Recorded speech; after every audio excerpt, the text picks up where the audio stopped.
বিন আকিল রাদিয়াল্লাহু তাআলা আনহু সালাম দিলেন। ওই বুড়িমা জিজ্ঞাসা করলো, কে গো তুমি এত রাত্রে আমার ঘরের দরজায় এসেছো? মুসলিম বিন আকিল রাদিয়াল্লাহু তাআলা আনহু তিনি ওনার পরিচয় দিলেন।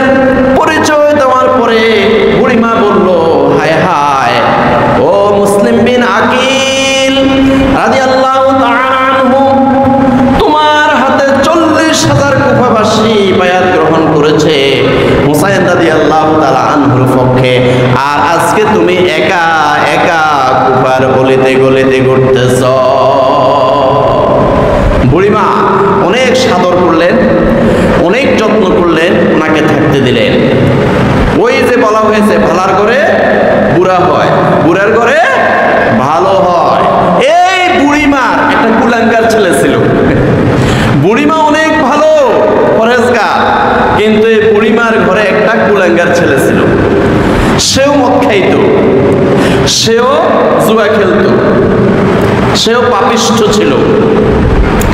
গভীর রাত্রে ওই ছেলে আসি যখন দেখলো যে মুসলিম বিন আকিল রাদিয়াল্লাহু তাআলা আনহু ওর ঘরের মধ্যে, কারণ সে কুফা নগরীতে শুনে এসেছে ইবনে জিয়াদ ঘোষণা করেছে যে মুসলিম বিন আকিল রাদিয়াল্লাহু তাআলা আনহুকে জীবিত অথবা মৃত তার মস্তক আমার কাছে এনে দিতে পারবে, তাকে 1000 স্বর্ণ মুদ্রা দেবে।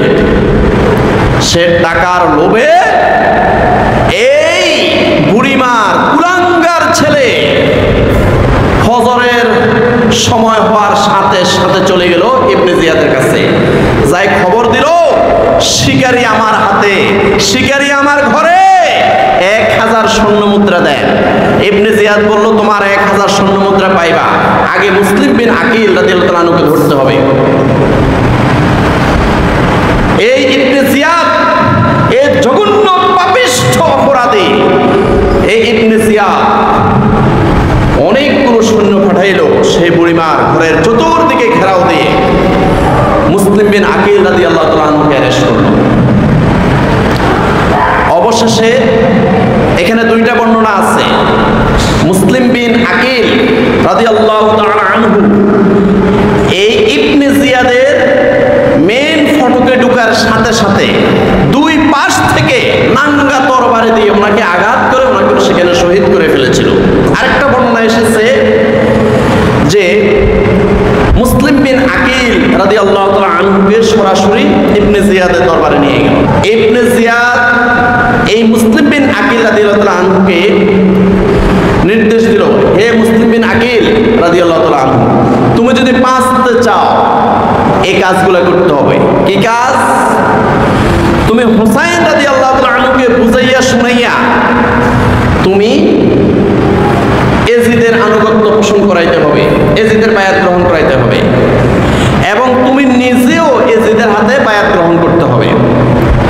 মুসলিম বিন আকিল রাদিয়াল্লাহু তাআলা আনহু বলছেন, আমার জীবন যেতে পারে, আমার জান চলে যেতে পারে, প্রাণ চলে যেতে পারে, এমন একটা পাপিষ্ঠ অপরাধী, মদখোর, জুয়াখোর, জেনাখোর এবং আল্লাহর কোরআনের আইনকে অকার্যকর ঘোষণাকারী এই এজিদের আনুগত্য আমি পোষণ করতে পারবো না, হুসাইন রাদিয়াল্লাহু তাআলা আনহুকে আমি বুঝাইতে পারবো না।